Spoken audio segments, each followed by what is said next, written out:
Hello দেয়ার student, আজকে আমরা SSC GD 2024-এর একটি ফুল সেটের ম্যাথ পার্টের সমাধান করব। তোমাদের যাদের লক্ষ্য এসএসসি জিডি তাদের জন্য এই ভিডিওটি খুবই গুরুত্বপূর্ণ, কারণ আমরা এখানে কিছু বেসিক এবং কিছু অ্যাডভান্স ট্রিকের ব্যবহার করেছি।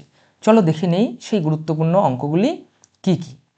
প্রথমে যেই অঙ্কটি রয়েছে, কোনো মূলধনের 5 বছরের সরল সুদ ওই মূলধনের 2/5 গুণ হলে বার্ষিক সরল সুদের হার কত হবে। কি বলেছে? 2/5 জিনিসটি কি? 5 বছরের সরল সুদ, এই যে 2 টাকা রয়েছে বা 2 ইউনিট রয়েছে, 5 বছরের সরল সুদ, এটা হচ্ছে ইন্টারেস্ট। কার সরল সুদ? মূলধনের। তাহলে আমরা জানি নিচেরটা সবসময় প্রিন্সিপাল হয়, তাহলে বলেছে সরল সুদের হার কত। রেট অফ ইন্টারেস্ট বার করার সূত্র আমরা জানি I × 100 কি পিটি। ঠিক আছে, এখানে যেহেতু প্রশ্নানুসারে বলেই দিয়েছে সুদ কত, 2 ইউনিট লিখলাম, সূত্রের 100 লিখলাম, প্রিন্সিপাল কত, 5 ইউনিট। আমরা জানি হর সবসময় প্রিন্সিপাল হয়। ঠিক আছে, টাইম কত, টাইম বলেছে 5 বছরের সুদ এই 2 ইউনিট, তাহলে 5 লিখলাম, 5 5 কত হচ্ছে 25, 4 25 100, তাহলে কত হলো 8% হয়ে গেল। তাহলে সঠিক উত্তরটি কত, 8%। চলো পরবর্তী অঙ্ক দেখে নিই। কি বলেছে? 3টি নোটবুক ও 6টি কলমের মূল্য 3000 টাকা। 3টি নোটবুক প্লাস 6টি পেনের মূল্য কত, 3000 টাকা। ঠিক আছে, এই একই টাকা দিয়ে, মানে এই 3000 টাকা দিয়েই কি হয়, একটি নোটবুক পাওয়া যায় বলেছে, ও কি 12টি কলম কেনা যায়। তাহলে বলেছে 15টি পেনের মূল্য কত হবে। তাহলে দেখো, আমরা একটি পেনের মূল্য বার করলে তাকে 15 দিয়ে গুণ করলেই অ্যান্সার পেয়ে যাব। তাহলে আমরা একটি পেনের মূল্য বার করব। এখানে পি হবে। একটি পেনের মূল্য বার করতে হলে আমাকে নোটবুককে আউট করতে হবে, এবং নিয়ম অনুযায়ী আমরা কি জানি, আউট তখনই হতে পারে যখন এটা 3, এটাও 3 হবে এবং চিহ্ন বিপরীত হবে। তাই একে আমরা 3 বানাবো। 3 বানালে কি করতে হবে, একে 3 দিয়ে গুণ করতে হবে। তাহলে গুণ করলে কি দেখো, 3n হয়ে গেল, প্লাস 3 × 36p হয়ে গেল, এবং 9000 হয়ে গেল। এখন কি করব, যেহেতু বিপরীত চিহ্ন প্রয়োজন তাই আমরা মাইনাস করব। দেখো, যখন আমরা মাইনাস করলাম এই কেটে গেল, এবং 36 থেকে 6 গেলে কত হয়, 30p, এবং 9000 থেকে 3000 চলে গেলে কত থাকে আমাদের, 6000। তাহলে পি এর ভ্যালু বার করলাম 200 হয়ে গেল। তাহলে একটি পেনের মূল্য আমরা কত পেয়ে গিয়েছি, 200। তাহলে 15কে আমরা 200 দিয়ে গুণ করব, আমরা পেয়ে যাব 15টি পেনের মূল্য কত, 3000। তাহলে সঠিক উত্তর কোনটি, এ নাম্বার অপশনটি সঠিক। চলো পরবর্তী অঙ্ক দেখি। 5টি সংখ্যার গড়, আমাদের নাম্বার রয়েছে 5টি, তাদের গড় এভারেজ কত দেওয়া রয়েছে, 32। একটি সংখ্যা বাদ দিলে মানে 4টি হবে, গড় কত হয়, কমে 28 হয়। তাহলে বলেছে যেই সংখ্যাটি বাদ চলে গেছে, ঠিক আছে, এই বাদ সংখ্যাটা যে রয়েছে সেই বাদ সংখ্যাটিকে বের করতে বলেছে। হ্যাঁ, বাদ সংখ্যাটিকে। এখন আমরা কি জানি, গড়ের ক্ষেত্রে যা ভাগ হয় সবার মধ্যে সমান হয়, যদি নিয়েও চলে যায় সমানভাবে কেউ নিয়ে চলে যাবে। তাহলে এখন যে চলে গিয়েছে সে কিন্তু বেশি নিয়ে গিয়েছে, কারণ কেন, কারণ দেখো চলে যাওয়ার ফলে কিন্তু গড় কমে গিয়েছে। ঠিক আছে, তার মানে যে ছিল তার পরিমাণ বেশি ছিল, সে কিছুটা বেশি নিয়ে গিয়েছে জন্য এখন গড় কমে গিয়েছে। মানে যে চলে গিয়েছে তার কাছে 28 রয়েছে, প্লাস সে কত নিয়ে চলে গিয়েছে, 4 নিয়ে চলে গিয়েছে, এবং কয়জন ছিল, 5 জন, তাহলে 4 ইউনিট নিয়ে চলে গিয়েছে। তাহলে 28 তার অবশ্যই আছে। ঠিক আছে, এবং 4 5 20 ইউনিট নিয়ে চলে গেছে। তাহলে যে চলে গিয়েছে তার অরিজিনালি ভ্যালু কত, 28, এবং 20 কত, 48। আশা করি বুঝতে পেরেছ, এই উত্তর এ নাম্বার অপশন। এই বিষয়ে জানতে হলে আমাদের বেসিক ক্লাসগুলো তোমাদের দেখতে হবে। চলো পরবর্তী অঙ্ক। 72 জন বই বাঁধাইকারী 22 দিনে এতটি বই বাঁধতে পারে, এবং 12 দিনে এতটি বই বাঁধতে কতজন বই বাঁধাইকারী প্রয়োজন। এই অঙ্কটি আমরা অনেক নিয়মেই করতে পারি, কিন্তু এখানে আমরা একটা বেসিক নিয়ম অ্যাপ্লাই করব। কিন্তু বেসিক নিয়ম অ্যাপ্লাই করলেও, সহজ নিয়ম অ্যাপ্লাই করলেও আমরা অপশন টেস্ট করব, ক্যালকুলেশন করব না। ঠিক আছে, দেখে নিই চলো। সেই সূত্রটি কি, M1 D1 T1, আমরা জানি অনেকে W1। ঠিক আছে, এই নিয়মটি অ্যাপ্লাই করলে বুদ্ধি কম অ্যাপ্লাই করতে হয়, ঠিক আছে, খাটনি কম। W2। এখানে M কি ম্যান পাওয়ার, কতজন 72 জন, ঠিক আছে। ডি কত 22 দিন এবং 720টি বই, মানে এটা কাজটা হচ্ছে 720টি, ইকুয়াল ম্যান পাওয়ার আমাদের বের করতে বলেছে যে কতজন ম্যান 12 দিনে কটি বই বাঁধতে পারে, 660টি। দেখো আমরা ক্যালকুলেশন করলে M2 বার হবে, এটি অ্যান্সার, কিন্তু ক্যালকুলেশন করতে যাব না, তার জন্য একটু আমরা সহজ একটা ব্যাপার ট্রিক দেখে নেই। ফার্স্টে আমরা একটু গুণ করে নেই, বজ্রগুণন করে নেই, এই শূন্যকে আউট করে দিই, কী হবে 72 ইন্টু 22 ইন্টু 66, এবং এপাশে কী হবে 72 ইন্টু 12 ইন্টু M2। দেখো ইকুয়াল মানে কি, এই পাশের ভ্যালু এ পাশের মানে left hand right hand side সবসময় সমান হবে, এ পাশে লেফট হ্যান্ড সাইডে যা আসবে ভ্যালু রাইট হ্যান্ড সাইডেও তাই আসবে। দেখো লেফট হ্যান্ড সাইডে এই ভ্যালুগুলো গুণ সম্পর্ক রয়েছে, এবং গুণ করলে আমরা জানি এককের সাথে একক গুণ করতে হয়। তাহলে দেখো যখন আমরা এই দুজনের গুণ করব, 2 2 গুণ করব কত হবে, সামনে যাই হোক এককের ঘরে কিন্তু 4 হবে, এবং এ দুটো গুণ করার পর যখন আমরা এর সাথে গুণ করব এককের সাথে গুণ হবে, তাহলে 4 6 কত কি হবে, এককের ঘরে কিন্তু 4 হবে, সামনে যাই আসুক। তাহলে বুঝতে পারলাম আমাদের যে লেফট হ্যান্ড সাইডে, ঠিক আছে, লেফট হ্যান্ড সাইডে যাই আসুক না কেন এককের ঘরে 4 আসবে। তাহলে আমাদের অবশ্যই কি হবে, রাইট হ্যান্ড সাইডে কি হবে, এককের ঘরে 4 আসতে হবে। তাহলে দেখো রাইট হ্যান্ড সাইডে আমরা 2 2 প্রথমে গুণ করে নিলাম, এককের ঘরে কত হয় 4 হয়, সামনে যাই আসুক। তাহলে এখানে M2 যেটা জানি না, যেটা বের করতে হবে, তাহলে সেখানে এমন সংখ্যা থাকবে যাতে 4-এর সাথে গুণ করলে 4 হয়। তাহলে দেখো আমরা সেই সংখ্যাটি চেক করি, দেখো 3-এর সাথে এখানে কি 3 4 রয়েছে, 4-এর সাথে 4 গুণ করলে কোনোদিনও 4 আসে না, 4-এর সাথে 3 গুণ করলেও কোনোদিনও 4 আসে না, 0 গুণ করলে 0 হয়, একমাত্র 1 গুণ করলে 4 আসে। তার মানে আমরা বুঝতে পারলাম M2 যেই অ্যান্সার হবে তার এককের ঘরে কি থাকবে 1 থাকবে, এবং দেখো 1 যুক্ত অপশন একটি রয়েছে এ নাম্বার, তাহলে এটি হবে সঠিক উত্তর। তোমরা ক্যালকুলেশন করে নিও, দেখবে এটি উত্তর আসবে। চলো পরের অঙ্কে আমরা চলে যাই। এত টাকা পি কিউ এর মধ্যে এত অনুপাতে ভাগ করে দেওয়া হলো, আর কত টাকা পাবে, মানে এই টাকাটা এই পি কিউ আর এর মধ্যে এত রেশিওতে ভাগ করে দেওয়া হলো, ঠিক আছে। তাহলে দেখো আমরা বলে জানি যে যখনই ভগ্নাংশ রেশিও থাকবে সেটাকে আমরা সরল অনুপাত করব। কি রয়েছে 2/3:3:1/3। সরল রেশিও বানানোর নিয়ম কি হচ্ছে, হরের আমরা লসাগু করব, 3 আর 3-এর লসাগু কত 3, সেই লসাগু দিয়ে কি করব, আমরা প্রত্যেকজনকে গুণ করব, 2/3 × 3 × 3 = 3 1/3 দেখো ক্যালকুলেশন করলে কি আসে, 2 আসবে, 9 আসবে, 1 আসবে। তার মানে এই রেশিওটা কার হচ্ছে, পি এর, এটা কিউ এর, এটা আর, ঠিক আছে। তাহলে এই অনুপাতে ভাগ করতে হবে, কি টাকা, এই টাকাটা, এইটা টোটাল টাকা আমরা জানি, যেহেতু ওটা টোটাল এটারও আমরা টোটাল করে দেব, 9 10 11 12 12 ইউনিট, মানে 12 ইউনিট, ঠিক আছে, মানে কত বোঝাচ্ছে 8400। তাহলে 1-এর ভ্যালু বার করব কত 700। এখন আমরা কি জানি, আমরা যাকে প্রয়োজন তাকে 1-এর ভ্যালু দিয়ে গুণ করব, আমাদের আর কে প্রয়োজন, আর মানে 1, তাহলে 700 দিয়ে গুণ করলাম, মানে 700ই আসবে, ঠিক আছে। চলো পরবর্তী অঙ্ক আমরা দেখে নিই। একটি সংখ্যার 25% 20%-এর মান 250, সংখ্যাটির 35%-এর মান কত হবে। এটা আমরা বেসিক নিয়মে করতে পারি কিন্তু, ঠিক আছে, কিন্তু করব না, আমরা অপশন টেস্ট প্রথমে করব, মানে সংখ্যাটির 35% বার করতে বলেছে।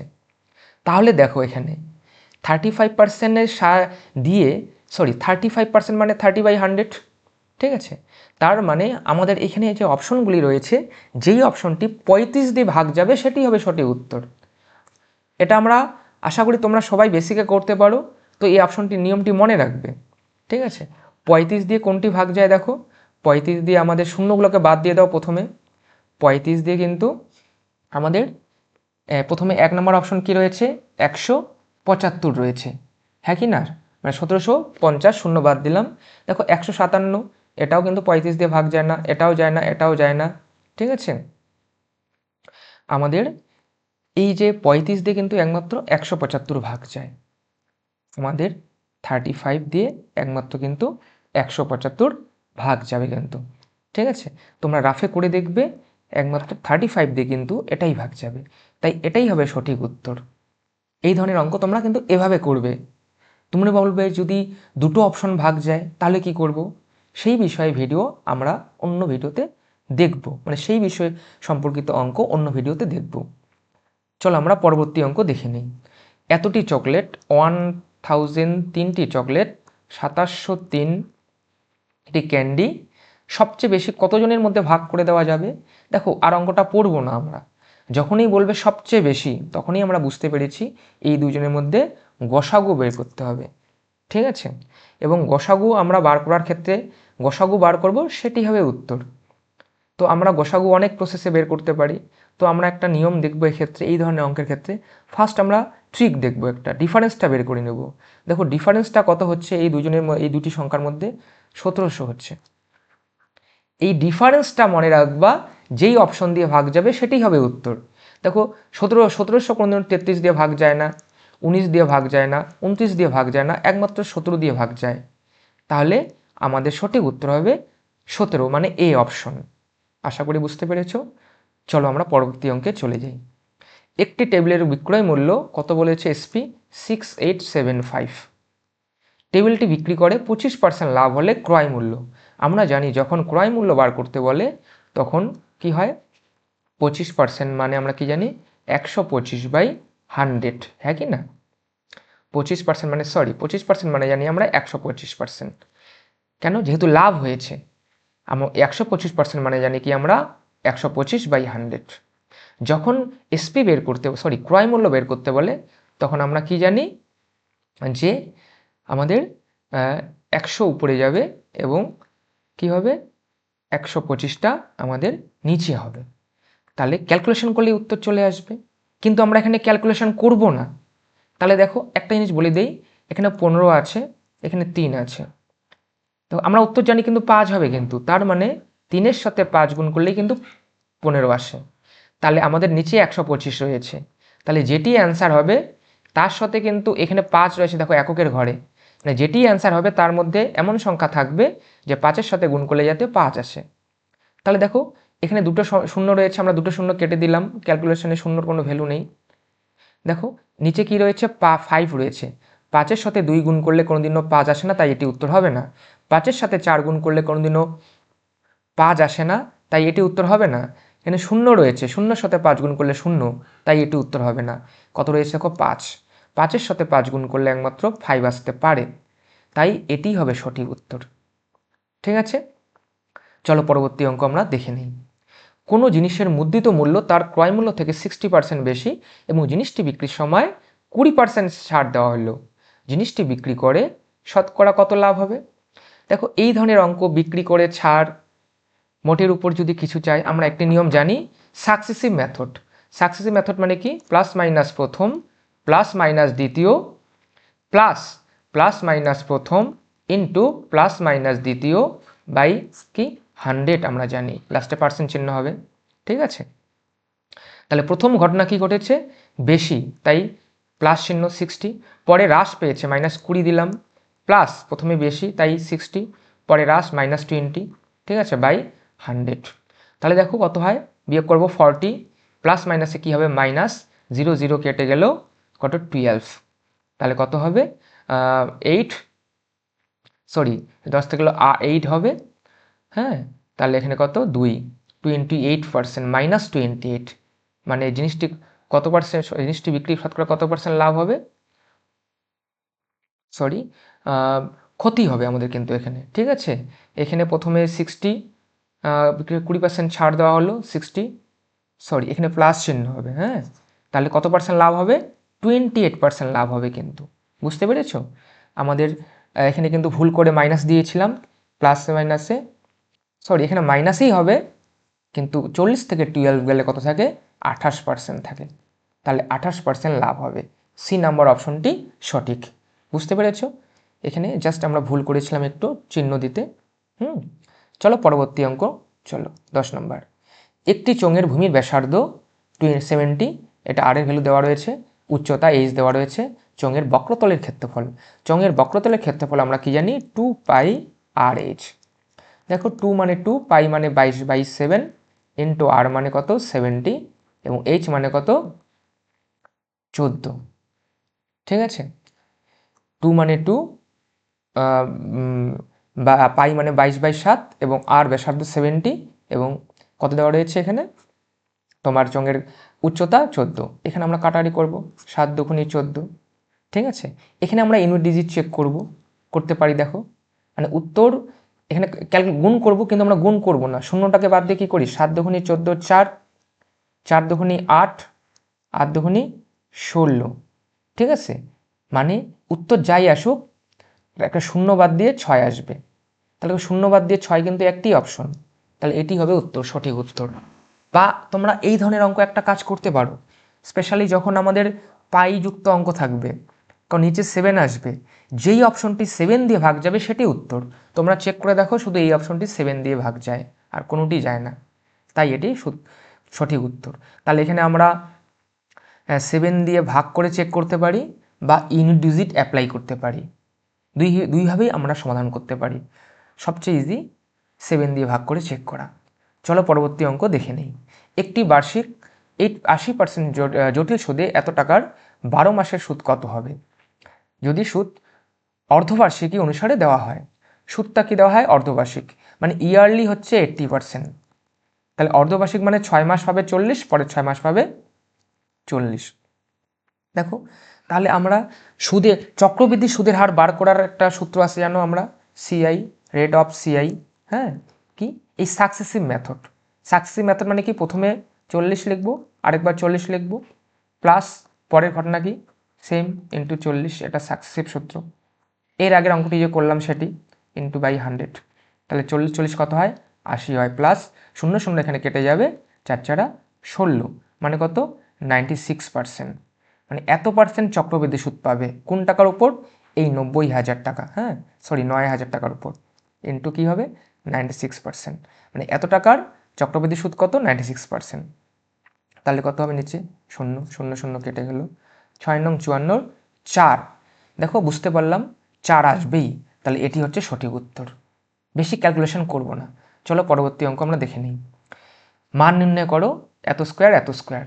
দেখো আমরা একটা জিনিস বুঝতে পারলাম, যখন স্কোয়ার ভাঙাবো এটা কি হবে, 0. এটা 2 বার গুণ করব, মানে 2 ঘর পরে 0 আসবে, সরি এককে 1, ঠিক আছে, যেহেতু পয়েন্ট তাহলে কী হবে 0.01। এখানে কী হবে দেখো 1ই হবে, কয় ঘর আগে দশমিক ছিল, 2 ঘর আগে, স্কোয়ার করলে কী হবে 4 ঘর হবে, 1 2 3 4, মানে 1 2 3 4, 4 ঘর আগে দশমিক আসবে। তাহলে দেখো 4 ঘর আগে দশমিক কয়টা অপশন রয়েছে দেখে নেই, দেখো 1 2 3 4, তাহলে এটি সঠিক উত্তর। আমাদের অত ক্যালকুলেশন করতে হবে না। এই ধরনের অঙ্ক থাকলে যেটা ম্যাক্সিমাম সেটাকে টার্গেট করবে, যে কয় ঘর আগে দশমিক আসবে সেটিই হবে উত্তর। দেখো এখানে এটি হবে উত্তর, তোমরা রাফে করে দেখো, এটি হবে উত্তর। চলো পরবর্তী অঙ্ক করি। 6টি কলমের ক্রয় মূল্য 6 সিপি কি 5টির এসপির সমান, শতকরা লাভ বা ক্ষতির হার কত? তাহলে দেখো সিপি বাই এসপি, হ্যাঁ তাহলে কি 5/6, মানে লাভ হয় কয় টাকা, 1 টাকা, ঠিক আছে। তাহলে আমার লাভের হার মানে কি, লাভ বাই আসল কত 5, মানে সিপি 5, 1/5 মানে 20%, অঙ্ক শেষ, এটি হলো সঠিক উত্তর। চলো পরবর্তী অঙ্ক আমরা দেখে নিই। এক বিক্রেতা কোনো জিনিসের দাম ক্রয় মূল্যের উপর 50% বাড়িয়ে ধার্য করেন এবং বিক্রির সময় 20% ছাড় দেন, মানে সাকসেসিভ নিয়ম অ্যাপ্লাই করব। দেখো আগের একটি অঙ্ক করলাম ঠিক একই রকম, ছাড় দেন, তাহলে সেম হবে 50 - 20, হ্যাঁ বাই 100%, সরি 100, তাহলে কি হবে 50 থেকে 20 গেলে 30 হবে, প্লাস মাইনাসে মাইনাস, তাহলে এখানে 0 0, 5 দুগুণে কত 10, কত 10%। আমরা এটা সাকসেসিভ মেথড অ্যাপ্লাই করলাম, তাহলে সঠিক উত্তর কত, বি নাম্বার। চলো পরবর্তী অঙ্ক করি। দুটি সংখ্যার গুণফল লসাগু কত 4, সরি গসাগু 4, আমরা জানি লসাগু ইন্টু গসাগু গুণফল, হ্যাঁ তাহলে লসাগু কত দেওয়া আছে জানি না, বের করতে বলছে, গসাগু কত 4, তাহলে 720, গুণফল দেওয়া রয়েছে, কাটারি করব, 4 অক্ষে 4, 180, তাহলে সঠিক উত্তর কত, এ নাম্বার। চলো পরবর্তী অঙ্ক। একটি গোলকের ব্যাসার্ধ 50% বাড়ালে তার আয়তনের বৃদ্ধি শতকরা হার কত? দেখো আমরা এখানেও এই ধরনের অঙ্ক আমরা সাকসেসিভ মেথড করব, কিন্তু এখানে গোলকের ব্যাসার্ধ আয়তন বলছে, আয়তন কি হয়, কি হয়, দৈর্ঘ্য, প্রস্থ, উচ্চতা 3 ধরনের হয়। তাহলে 3 ধরনের আমরা সাকসেসিভ ইউজ করবো, মানে 50-50 3বার, ঠিক আছে। তো 3বার, তো 3বারের সূত্র রয়েছে সাকসেসিভ, সেটা মনে রাখা একটু কেমন। তাই আমরা প্রথমে কি করব, এখানে দুটোর সাহায্যে প্রথমে একটা বের করে নেব, কি হবে 50 + 50 + 50 × 50 বাই কত 100, তাহলে কত হলো 100 প্লাস কত হলো 0 0 25, তাহলে কত হলো 125% হয়ে গেল। এবার 125% আর 50-এর মধ্যে ক্যালকুলেশন করব, ঠিক আছে। তাহলে কী হবে, একই নিয়মে সূত্র অ্যাপ্লাই করব, প্রথমে 125, তারপরে কি লিখবো 50 প্লাস 125 × 50 বাই 100, ঠিক আছে। তাহলে কত 150 25 175 প্লাস 0 0 কাটা গেল, 5 5 25, 5 5 5 25-এর 5, 5 2 10 11 12 2, ঠিক আছে, 5 ওকে 5 6, নিচে একটা শূন্য তাই 1 রাখে দশমিক, ঠিক আছে। তাহলে এখানে কি বসবে, হ্যাঁ আমাদের 62.5, মানে লাস্টে 5 আসবেই, যেটি উত্তর হোক 5, কিন্তু 3টি অপশনে রয়েছে। 5-এর পরে কি হবে 5 6 7, মানে দশমিক রাখিয়ে 7 আসবে, 7.5 হবে। তাহলে 7.5 দিয়ে কিন্তু একটি উত্তর রয়েছে, তাহলে বি নাম্বার উত্তরটি সঠিক, অপশনটি সঠিক। এই নিয়ম সূত্রটি বিস্তারিত জানতে হলে আমাদের বেসিক ক্লাসগুলো দেখবে, ঠিক আছে। চলো পরবর্তী অঙ্ক, এক্স এর 45%, ওয়াই এর এক্স এর 45% কী হয়েছে, ওয়াই এর 15%-এর সাথে সমান, তাহলে x/y বের করতে বলেছে। দেখো দুপাশে পার্সেন্টেজ রয়েছে, পার্সেন্টেজের কোনো ভ্যালু নেই, উড়ে গেল। তাহলে ফাইনালি কি আসলো দেখো, আমার 3 × y × 1 ক্যালকুলেশন করলে। তাহলে আমরা এক্ষেত্রে জানি যে এই রিলেশনটা জানি কি, যা থাকবে রিলেশন বিপরীতটা হবে উত্তর, মানে x/y, এক্সের সাথে কি 3 রয়েছে, তার মানে এক্সের ভ্যালু হবে অপর পাশেরটা, তাহলে 1/3 হবে এখানে সঠিক উত্তর, ঠিক আছে। তাহলে আমার 1/3 মানে ডি নাম্বার অপশনটি সঠিক। চলো পরবর্তী অঙ্ক, 32টি মৌলিক পর্যন্ত সকল মৌলিক সংখ্যার গড় কত। 32টি মৌলিক সংখ্যা বলেছে, তাদের আমাদের গড় বের করতে বলেছে। এক্ষেত্রে কিছু করার নেই, হয় আমাদের মুখস্থ করতে হবে ব্যাপারগুলো, নয় আমাদের বের করতে হবে। 32 পর্যন্ত সকল মৌলিক সংখ্যা কত, দেখো প্রথমে 2, পরে কি 3, পরে 5, পরে 7, তারপরে 1, তারপরে 13, তারপরে 17, তারপরে 19, তারপরে কি আসবে 23 আসবে, তারপরে কি আসবে 29 আসবে, তারপরে 31।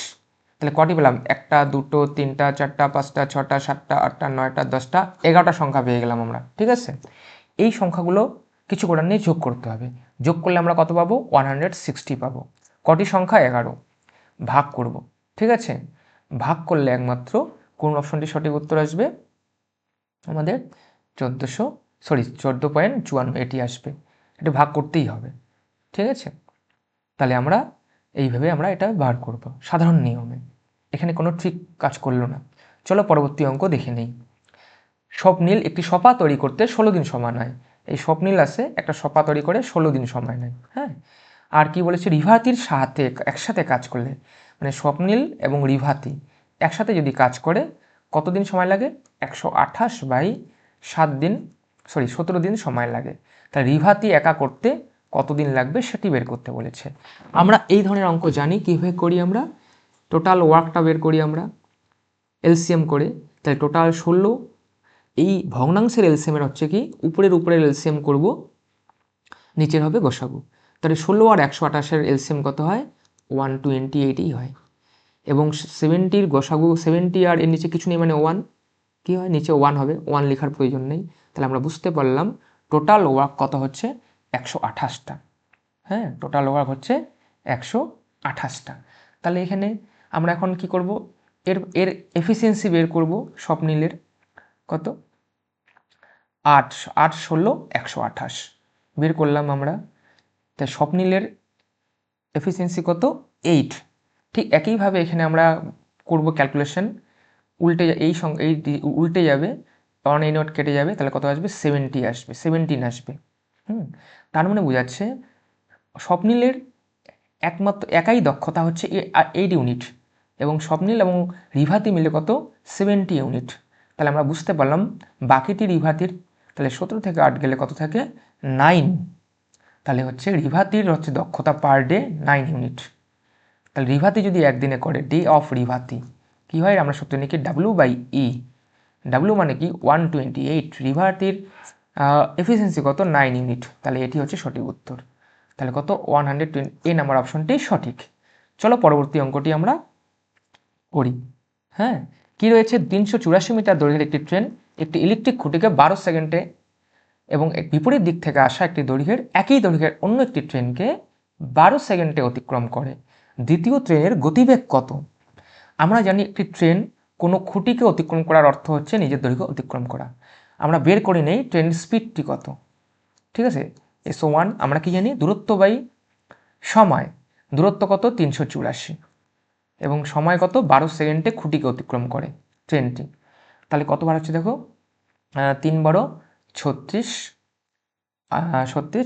12 × 24, তাহলে মিটার পার সেকেন্ড পেলাম। ট্রেনটা, এই যে ট্রেন একটা যাচ্ছে, এই ট্রেনটা যাচ্ছে, এটা 32 মিটার পার সেকেন্ডে যাচ্ছে, এদিকে 32 মিটার পার সেকেন্ডে যাচ্ছে। কী বল, তারপরে কি বলেছে, বিপরীত দিক থেকে এই পাশে আরেকটি ট্রেন আসতেছে, সেই ট্রেনটির একই দৈর্ঘ্যের ট্রেন, মানে এটা হচ্ছে 384, এটা হচ্ছে 384, বিপরীত দিক থেকে আসা একই দৈর্ঘ্যের ট্রেনকে 12 সেকেন্ডে অতিক্রম করে, মানে তারা পরস্পরকে 12 সেকেন্ডে অতিক্রম করে। ঠিক আছে, পরস্পরকে 12 সেকেন্ডে অতিক্রম করে। তাহলে এখানে আমরা স্পিড পেয়ে যাব। স্পিড বার করার সূত্র কি, D/T আমরা জানি। ডিস্টেন্স কি হবে, তারা একে অপরকে অতিক্রম করে, তার মানে তারা 384 দুবার অতিক্রম করে, হ্যাঁ কি না? তাহলে 384 কী হবে ইন্টু 2, এবং টাইম কত নেয়, এই যে পরস্পরকে অতিক্রম করতে সময় নেয় 12 সেকেন্ড কিন্তু নেয়। তাহলে 384 কত হয়, 700, 4 × 8, 768 হয় কিন্তু গুণ করলে, ডিভাইডেড বাই 12, ক্যালকুলেশন করলে কত হয়, 6 × 12 72, 4 4 12 48, 464 মিটার পার সেকেন্ড হয়। ঠিক আছে, কত হলো, তার মানে ট্রেন দুটো যখন পরস্পরকে অতিক্রম করছে তখন তাদের স্পিড হচ্ছে 64।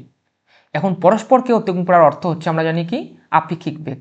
যখন একই দিকে পরস্পরকে অতিক্রম করে তখন আপেক্ষিক বেগ কীভাবে তৈরি হয়, এই যে স্পিডটা পেলাম এটা রিলেটিভ স্পিড, আপেক্ষিক বেগ। তাহলে আপেক্ষিক বেগ হচ্ছে, আপেক্ষিক বেগ কত বের হলো আমাদের 64। মানে এই আপেক্ষিক বেগ মানে কি, প্রথম ট্রেনটির স্পিড প্লাস দ্বিতীয় ট্রেনটির স্পিড রয়েছে, এবং তাদের স্পিডের কি সমষ্টি রয়েছে। ঠিক আছে, যদি পরস্পরের বিপরীত মুখে যায় তাহলে আমরা জানি এই কন্ডিশনে আমরা কি হয় জানি, আপেক্ষিক বেগ যোগ করে বার হয়। তাহলে 64 এবং S1 আমরা আগেই বের করেছি কত, S1 বের করেছি 32 প্লাস S2 = 64। হ্যাঁ, তাহলে 64 থেকে 32 গেলে কি হবে, 32ই হবে। তাহলে আমাদের সঠিক উত্তর কত হলো, ডি নাম্বার অপশনটি। দেখো এখানে যে অঙ্কগুলো আলোচনা করা হলো, হাই স্পিড আলোচনা করলাম এবং বিস্তারিত আলোচনা করা হয়নি। পরীক্ষার সময় কিন্তু এর চেয়েও স্পিডে করতে হবে, যেহেতু আমি আলোচনা করলাম একটু সময় নিল, কিন্তু পরীক্ষার সময় এর চেয়ে বেশি সময় নষ্ট করা যাবে না, বা এতটি ব্যাখ্যাও করা যাবে না। আরও স্পিড করতে হবে, আরও শর্টভাবে করতে হবে ক্যালকুলেশন। তোমরা যদি শর্ট ট্রিক বা ক্যালকুলেশন বিষয়ে বিস্তারিত জানতে চাও তাহলে অবশ্যই আমাদের সাথে যোগাযোগ করবে। তোমরা তাহলে অবশ্যই লাভবান হবে। আশা করি বুঝতে পেরেছো। যদি কিছু না বুঝে থাকো অবশ্যই আমাদের কমেন্ট করে জানাবে। অনেক অনেক ধন্যবাদ।